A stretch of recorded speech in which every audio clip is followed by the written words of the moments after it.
Absolutely. Well, we will be back. We will be back in this part of London. We'll be back in this street. We'll be 100 yards north when the new stadium is opened, and it is going to be extraordinary. Next season they will be at Wembley Stadium, Tottenham Hotspur, and we'll just have to see how that one goes for them. 6:06 on the way. If you're here today, maybe if you're on the pitch with earphones in right now, give Kelly and Chris Sutton a call, because they're coming up with 6:06 in a few moments' time. But here ends 118 years of English football history, because it's farewell White Hart Lane. It's been an absolute pleasure. Right now, 6:30, news time, and Alison Hughes. On digital, online, smartphone and tablet, this is BBC 5 Live. 7 NHS trusts are still having problems after Friday's cyber attack. They're restoring their IT systems. Ambulances are being diverted to other hospitals while the work continues. 47 trusts in all were affected by the malware. Labour says it would raise billions of pounds for public services with a new tax on financial transactions in the city, known as a Robin Hood tax. The Conservatives have described the plans as a total shambles. An 18-year-old man has died after being stabbed during a fight in Enfield in North London. 2 other teenagers were injured. Police are treating it as murder. Angela Merkel's Christian Democrats have won a key election in Germany.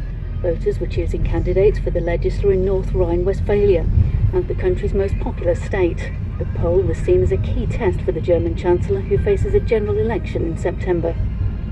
And nurses will stage a summer of protest activity across the UK over pay.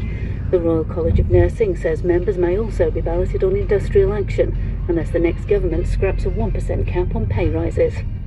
Those are the news headlines. Now with the sport, here's Chris Latcham. Thanks, Alison. Spurs fans are still on the White Hart Lane pitch. We'll be back there very shortly, but first, Hull City have been relegated from the Premier League after a limp 4-0 thumping at Crystal Palace.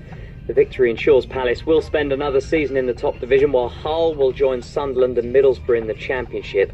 Hull's captain is Michael Dawson. The feeling of obviously relegation is a hard feeling to express, you know. Right, it was a game we came in knowing we had to win, and we got off to the worst possible start, giving them a goal and you're chasing the game, and then at 2-0, and certainly in the second half we took everything out. We were risky football, and in the end we got finished. Well, as you've been hearing on 5 Live, Tottenham have bid a fond farewell to White Hart Lane with victory over Manchester United. Alan Green still at the lane. Well, Chris, it's Ron Oxford here, looking out on the crowd, still on the pitch. They are being asked to leave it in a civilised way so that the celebration and closing ceremony, bringing down the curtain on 118 years of history at this famous old ground, can take place. But Spurs have ended their time here with a win that confirms they'll finish it runners up to Chelsea.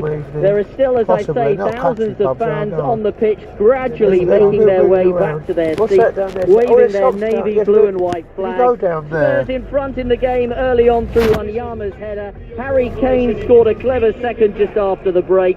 Wayne Rooney pulled one back for United. They weren't at their best, but this was Spurs Day and the closing ceremony for this famous old ground.